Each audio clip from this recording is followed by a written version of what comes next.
राधे राधे भक्तों, जय श्री कृष्णा। आज की वीडियो में हम बात करेंगे हरिवंश पुराण कथा अध्याय 33। ओम नमो भगवते वासुदेवाय नमः। तमेव माता च पिता तमेव, तमेव बंधु च सखा तमेव, तमेव विद्या च धर्मिणां तमेव, तमेव सर्वं मम देव देव। 33वां अध्याय। यजुवंश का वर्णन, कार्तिवीर्य की उत्पत्ति एवं चरित्र तथा पांचों ययाति पुत्रों के वंश वर्णन के श्रवण की महिमा। वैशंपायन जी कहते हैं, जन्मेजय यजु के 5 देवोपम पुत्र हुए। सहद्र, पयोद, कोष्ठा, नील और अजिक्राजन। सहस्त्रद के 3 परम धर्मात्मा पुत्र हुए, हेय, है और वेणु है। हेय का पुत्र धर्मनेत्र हुआ। धर्मनेत्र के कारित और कारत के सहज नामक पुत्र हुए। राजा सहज के सहजनी नामक पुरी बसाई। सहज के पुत्र राजा महिष्मान हुए, जिन्होंने महिष्मती नामक नगरी बसाई थी। महिष्मान के पुत्र प्रतापी भद्रसेन थे, जो वाराणसी पुरी के अधिपति कहे गए थे। राजा भद्रसेन की का परिचय तुम्हें पहले ही दे दिया गया है। भद्रसेन के पुत्र का नाम दुर्दम था, जो भूमंडल के विख्यात राजा थे। दुर्दम के पुत्र कनक हुए, जो बुद्धिमान और बलवान थे। कनक के 4 पुत्र, जो संपूर्ण विश्व में विख्यात थे, उनके नाम इस प्रकार हैं: कृतवर्य, कृतोजा, कृतवर्मा और कृताग्रि। कृताग्रि कनक के 4थे पुत्र थे। कृतवर्य से अर्जुन की उत्पत्ति हुई। अर्जुन सहस्त्र भुजाओं से युक्त हो 7 द्वीपों का राजा हो। उसने अकेले ही सूर्य के समान तेजस्वी रथ द्वारा संपूर्ण पृथ्वी को जीत लिया था। कृतवर्य कुमार अर्जुन ने 10,000 वर्षों तक अत्यंत दुष्कर तपस्या करके अत्रि पुत्र दत्तात्रेय की आराधना की। दत्तात्रेय जी ने उसे परम तेजस्वी 4 वर प्रदान किए। पहले तो उसने बहुत बड़ा वर यह मांगा कि युद्ध में मेरी सहस्त्र भुजाएं हो जाए। दूसरा वर यह मांगा कि यदि कभी भी मैं अधर्म कार्य में प्रवृत्त हूं, तो वहां साधु पुरुष आकर मुझे रोक दे। तीसरे वर में के रूप में उसने यह प्रार्थना की कि मैं युद्ध के द्वारा पृथ्वी को जीतकर सब धर्म पालन के द्वारा प्रजा को प्रसन्न रखूं। चौथा वर इस प्रकार है कि मैं बहुत से संग्राम करके सहस्त्र शत्रुओं को मौत के घाट उतारकर संग्राम में ही रहते हुए, जो युद्ध में मुझसे अधिक शक्तिशाली हो, उनके द्वारा वध को प्राप्त हों। भरत नंदन, युद्ध करते समय किसी योगेश्वर की भांति योग बल और संकेत मात्र से उनके 1,000 भुजाएं प्रकट हो जाती थी। राजा अर्जुन ने द्वीप, समुद्र, पतन और नगरों सहित सारी पृथ्वी को उग्र क्रम यानी युद्ध के द्वारा जीत लिया। जन्मेजय, उस राजा ने 7 द्वीपों में विधि पूर्वक 700 यज्ञ किए थे। ऐसा सुना जाता है कि महाबाहु अर्जुन के वे समस्त यज्ञ प्रचुर दक्षिणा देकर संपन्न किए गए थे। सब में सोने के यूप गढ़े थे और सोने की ही वेदियां बनाई गई थी। महाराज, विमानों पर बैठे हुए संपूर्ण देवता, गंधर्व और अप्सराएं सदा ही उन यज्ञों को अंगीकृत और सुशोभित करती थी। कार्तवीर्य के यज्ञ में उनकी महिमा से चकित होकर वरिदास के विद्वान पुत्र नारद जी गंधर्व ने इस गाथा का गान किया था। नारद बोले, अन्य राजा लोग यज्ञ, दान, तपस्या, पराक्रम और शास्त्र ज्ञान में कार्तवीर्य अर्जुन की स्थिति को नहीं पहुंच सकते। वह योगी था, इसीलिए मनुष्य को 7 द्वीपों में ढाल, तलवार, धनुष, बाण और रथ लिए सदा सब और विचरता दिखाई देता था। धर्म पूर्वक प्रजा की रक्षा करने वाले महाराज कृतवीर्य के प्रभाव से किसी का धन नष्ट नहीं होता था, न तो किसी को शोक होता और न ही कोई भ्रम में ही पड़ता था। वह 85,000 वर्षों तक सब प्रकार के रत्नों से संपन्न चक्रवर्ती सम्राट रहा। योगी होने के कारण राजा अर्जुन ही यज्ञों और खेतों की रक्षा करता था और वहीं वर्षा काल में मेघ बन जाता था। जैसे शरद ऋतु में भगवान भास्कर अपनी सहस्त्रों किरणों से शोभा पाते हैं, उसी प्रकार राजा कृतवीर्य अर्जुन प्रत्यक्षा के रगण में जिनकी त्वचा कठोर हो गई थी, उन सहस्त्रों भुजाओं से सुशोभित होता था। महातेजस्वी अर्जुन ने कोट नाग के पुत्रों को जीत कर उन्हें अपनी नगरी महिष्मतिपुरी में मनुष्यों के बीच बसाया था। कमल नयन कृतवीर्य वर्षा काल में जल क्रीड़ा करते हुए समुद्र की जल राशि के वेगों को अपनी भुजाओं के आघात से रोककर पीछे की ओर लौटा देता था। फेनपुरी पुष्पहारों से अलंकृत नर्मदा की जल राशि में जब वह लौटकर और क्रीड़ा करता था, तब वह पर पुरुष के उपभोग में आई हुई नारी के समान अंकित सी होकर अपनी सहस्त्र चंचल लहरों के साथ अपने पति समुद्र के निकट जाती थी। महासागर में घुसकर जब वह अपनी सहस्त्र भुजाएं पटकता, उस समय समुद्र विक्षुब्ध हो उठता था और पाताल निवासी महादैत्य निश्चेष्ट होकर भय से छिप जाते थे। जब राजा अर्जुन अपनी सहस्त्र भुजाओं से समुद्र को मथने लगता, उस समय उनकी उठती हुई उताल तरंगे चूर चूर हो जाती थी। बड़े बड़े तीमी और मीन आदि जल जंतु झटपटाने लगते थे। भुजाओं के वेग से उठी हुई वायु से टकराकर उनकी फेन राशि छिन्न छिन्न हो जाती थी और समुद्र बड़ी बड़ी भंवरों के कारण शुद्ध और दुखित दिखाई देता था।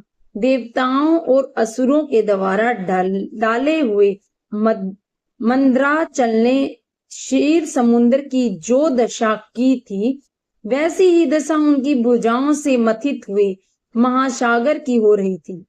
उस समय मंद्राचल के द्वारा समुद्र मंथन की आशंका से चकित हो अमृत की उत्पत्ति से भयभीत हुए बड़े बड़े नाग सहसा उछलकर देखते और भयंकर नृप श्रेष्ठ कार्तवीर्य की दृष्टि पड़ते ही मस्तक झुकाकर पत्थर के समान निचेष्ट हो जाते। जैसे संध्या के समय वायु के झोंक से कदली खंड यानी केलों के बीज कांपने लगते हैं, उसी प्रकार उनके शरीर से उठी हुई वायु के द्वारा वे नाग भी हिलने लगते थे। राजा कार्तवीर्य के अभिमान से भरे हुए लंकापति रावण को अपने 5 ही बाणों द्वारा सेना सहित मूर्छित और पराजित करके धनुष की पर्चा से बांध दिया और माशिमतिपुरी में लाकर बंदी बना लिया। अर्जुन ने मेरे वंश रावण को कैद कर लिया था। यह सुनकर महर्षि पुलस्तव स्वयं वहां गए और अर्जुन से मिले। पुलस्तव से के प्रार्थना करने पर उनके पुत्र राक्षस रावण को मुक्त कर दिया। अर्जुन का 1000 भुजाओं में धारण किए गए धनुष की पर्चा का ऐसा घोर शब्द होता था मानो प्रलय काल में मेघ गरजते हो अथवा वज्र फट पड़ा हो। अहो भृगुवंशी परशुराम जी की पराक्रम धन्य है, जिससे उन्होंने युद्ध में स्वर्ण में तालवन के समान राजा कार्तवीर्य की सहस्त्र भुजाओं को काट डाला था। एक दिन की बात है कि भूख प्यास अग्निदेव ने राजा कृतवीर्य से भिक्षा मांगी। तब उस वीर राजा ने 7 द्वीप नगर, गांव, गोष्ठ और सारा राज्य अग्निदेव को भिक्षा में दे दिया। अग्निदेव सवस्त्र प्रज्वलित हो उठे और पुरुष परवर महान महात्मा कृतवीर्य के प्रभाव से समस्त पर्वतों और वनों को जलाने लगे। कार्तवीर्य के सहायता से अग्नि ने दूसरे साधारण वनों की भांति वरुण पुत्र के रमणीय आश्रम को भी सूना पाकर डरते डरते जला दिया। पूर्व काल में वरुण ने जिस तेजस्वी और श्रेष्ठ महर्षि को पुरुष रूप में प्राप्त किया था, उसका नाम वशिष्ठ है। वे ही मुनि आपव नाम से भी विख्यात हैं। महर्षि वशिष्ठ का सूना आश्रम जलाया गया था, इसीलिए उन ऐश्वर्यशाली अपवन ने अर्जुन को क्रोध पूर्वक शाप दिया, हे तूने मेरे इस वन को भी जलाए बिना न छोड़ा, इसलिए तेरे द्वारा जो विश्व विजय आदि यशोवर्धक दुष्ट कर्म किया गया है, उसे दूसरा वीर तुम्हें पराजित करके नष्ट कर डालेगा। जमदग्नि के प्रतापी पुत्र महाबाहु परशुराम बलवान और तपस्वी ब्राह्मण हैं। वे भृगुवंशी वीर तुझे बलपूर्वक मत डालेंगे और तेरे इस सहस्त्र भुजाओं को काटकर तुझे भी मौत के घाट उतार देंगे। विषमपायन जी कहते हैं, शत्रुसूदन जन्मेजय धर्म पूर्वक प्रजा की रक्षा करने वाले राजा कार्तवीर्य के प्रभाव से उसके राज्य में किसी की धन संपत्ति या दूसरी कोई वस्तु नष्ट नहीं होती थी। कुरुवंशी नरेश विशिष्ट मनु के शाप से ही परशुराम के हाथ से उनकी मृत्यु हुई थी। उसने स्वयं ही पहले इसी तरह का वर मांगा था। महामना कार्तवीर्य के 100 पुत्र थे, किंतु उनमें 5 ही शेष बचे। वे सभी अस्त्र शस्त्रों के ज्ञाता, बलवान, शूर, धर्मात्मा और यशस्वी थे। उनके नाम ये है, सूरसेन, सूर, धृष्ट, कृष्ण और जयध्वज। इनमें जयध्वज अवंती देश के महाराज थे। कार्तवीर्य के ये सभी पुत्र बलवान और महारथी थे। जयध्वज के पुत्र महाबली तालजंग हुए। तालजंग के 100 पुत्र थे, जो तालजंग के नाम से विख्यात थे। महाराज महामनस्वी हेयो के कुल में वितिहोत्र, सुजात, भोज, अवंती और तोंडिक के तालजंग तथा भरत आदि क्षत्रियों के समुदाय उत्पन्न हुए। उनकी संख्या बहुत होने के कारण इनके पृथक पृथक नाम नहीं बताए गए। राजन, वृष आदि बहुत से पुण्यात्मा यादव इसी पृथ्वी पर उत्पन्न हुए थे। उनमें वृष वंश प्रवर्तक हुए। वृष के पुत्र मधु थे। मधु के 100 पुत्र हुए, जिनमें वृषण वंश चलाने वाले हुए। वृषण से जो संतान परंपरा चली, उनके अंतर्गत सभी क्षत्रिय वृषण कहलाए और मधु के वंशज माधव नाम से प्रसिद्ध हुए। इस प्रकार यजु के नाम पर उस वंश के लोग यादव कहलाए और आगे होने वाले हेय के वंश हेय कहे जाते हैं। जो यहाँ प्रतिदिन कृतवीर्य अर्जुन के जन्म का वृत्तांत कहता या सुनाता है, उनके धन का नाश नहीं होता, उनकी खोई हुई वस्तु भी उसे मिल जाती है। प्रजानाथ, इस प्रकार ये विश्व विख्यात वीर याति पुत्रों के 5 वंश यहाँ बताए गए हैं। महाराज, जिसे 5 भूत स्थावर जंगम प्राणियों के शरीर को धारण करते हैं, उसी प्रकार ये 5 वंश समस्त लोकों को धारण करते हैं। इन 5 वंशों की सृष्टि का वर्णन सुनकर राजा धर्म और अर्थ के तत्व का ज्ञाता होता है, अपनी 5 इंद्रियों को वश में रखता है तथा अपने पुत्रों पर प्रभुत्व स्थापित कर लेता है। भरत नंदन, इन 5 वंशों के श्रवण और धारण से मनुष्य इस जगत में आयु, प्रीति, पुत्र, ऐश्वर्य और भूमि, इन 5 लोकप्रिय लोकोयोगी धर्म दुर्लभ वरों को प्राप्त कर लेता है। राजेंद्र, अब तुम उत्तम पुरुषार्थ से युक्त क्रोष्ठु वंश का वर्णन सुनो। राजा क्रोष्टु यजु के वंशधर यज्ञ करने वाले तथा पुण्य कर्मा थे।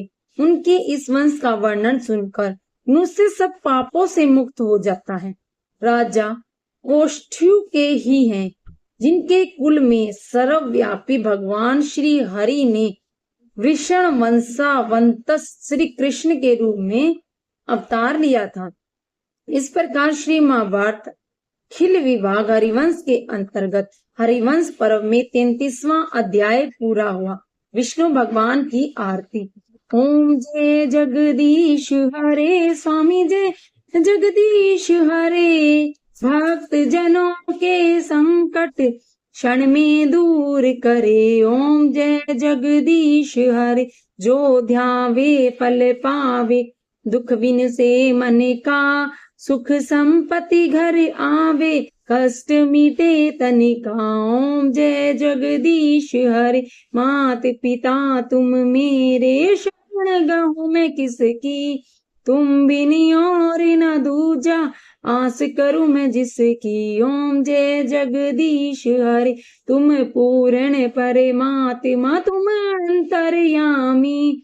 पार ब्रह्म परमेश्वर तुम सबके स्वामी। ओम जय जगदीश हरे, तुम करुणा के सागर तुम पालन करता। मैं मूर्ख कल कामी, कृपा करो भरता। ओम जय जगदीश हरे, तुम हो एक अगोचर सबके प्राणपति। किस विधि मिलूं दया में तुमको मैं कुमति। ओम जय जगदीश हरे, दीन बंधु दुख हरता तुम ठाकुर मेरे। अपने हाथ बढ़ाओ द्वार पड़ी मैं तेरे। ओम जय जगदीश हरे, विषय विकार मिटाओ पाप हरो देवा। श्रद्धा भक्ति बढ़ाओ संतन की सेवा। ओम जय जगदीश हरे, तन मन धन सब है तेरा। स्वामी सब कुछ है तेरा, तेरा तुझको अर्पण क्या लागे मेरा। ओम जय जगदीश हरे, श्री जगदीश जी की आरती जो कोई नर गावे। कहत शिवानंद स्वामी सुख संपत्ति पावे। ओम जय जगदीश हरे, स्वामी जय जगदीश हरे। भक्त जनों के संकट क्षण में दूर करे। ओम जय जगदीश हरे। राधे राधे भक्तों, जय श्री कृष्णा। हर हर महादेव।